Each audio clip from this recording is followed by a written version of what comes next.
5 years ago on October 1st, 2017, I survived the worst mass shooting our country has had. I was at the Route 91 Harvest Festival, a 3-day music festival in Las Vegas. It was on the last day and the last concert when the first 3 pops of gunfire I heard will never be forgotten. From that moment, an additional 10 minutes of continuous gunfire rang out from high above the crowd. For some reason, I was aware it was gunfire from the beginning. Many thought it was fireworks. And as I ran from what I thought were many shooters in the crowd, I was convinced I was going to be shot in the back. Over the next 10 minutes, 58 people would die, and close to 1,000 would have injuries, which included many things, loss of an eye, paralysis, and etc., that would affect their life from then on. Prior to these shootings, I had no experience with guns, hearing gunshots or thinking that I might be in danger from gun violence. And not to be remiss is the 24,000 people that from that day survived with emotional damage.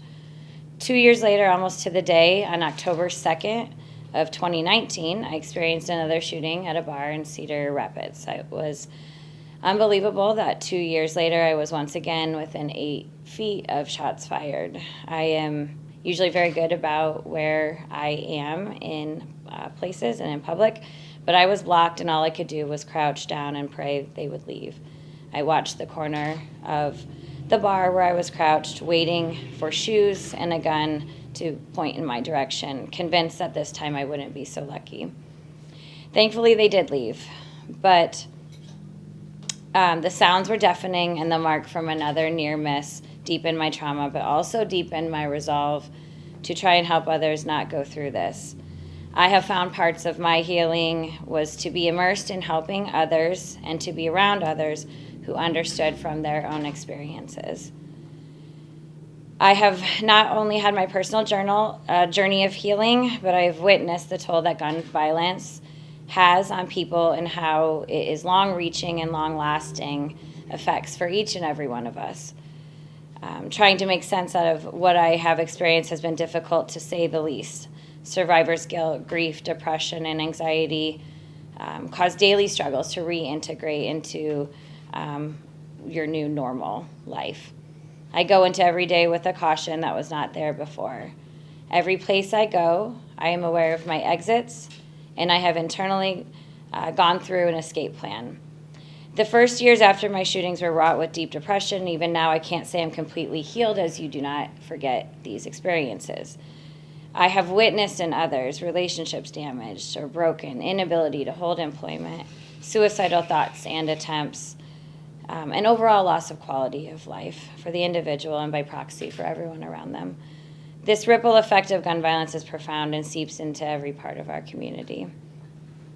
On some level, it would have been comforting to think shootings like Las Vegas were an anomaly, but quite the contrary. We have continued to see tragedies unfold and gun violence increase, shootings in every part of our society that we once thought of as safe. Seeing children's loss of life while in their school classrooms is especially gut-wrenching. This bill in particular could weaken already existing gun laws and restrict possibilities to enhance gun laws that would save lives and make our community safer. They tell us Public Measure 1 uses strict scrutiny language as a way to uphold the Second Amendment, while in reality it is stopping any choice we have going forward to help create safer, law-abiding communities. This measure could allow people with felonies or prior violent charges to possess guns, even those convicted of domestic violence offenses, and would not protect those going through a mental health crisis. I work in mental health and have worked with those who have survived suicide attempts, and almost always they are thankful to have survived, recognizing impulsive thoughts in dark times can have permanent consequences. These measures would make it almost impossible to pass red flag laws. As someone who has lost 2 friends to gun suicide and seen firsthand the pain that comes with this, the ability to not have red flag laws is concerning, to say the least. Also concerning, an average of 57 women a month in this country are killed by a gun from intimate partner violence. With this amendment, we would lose the ability to create red flag laws and could intervene when someone's contemplating suicide or has access to a gun in the middle of a mental health crisis or to help women trying to escape domestic violence situations. We are already covered by the Second Amendment of the United States Constitution. We do not need additional measures protecting this. This measure is threatening any possibility of making our community safer. It could mean that someone who is intoxicated or in an establishment is allowed to carry and brandish their gun. That this is indeed taking taking out of consideration the business wishes and taking freedom from business owners and patrons alike.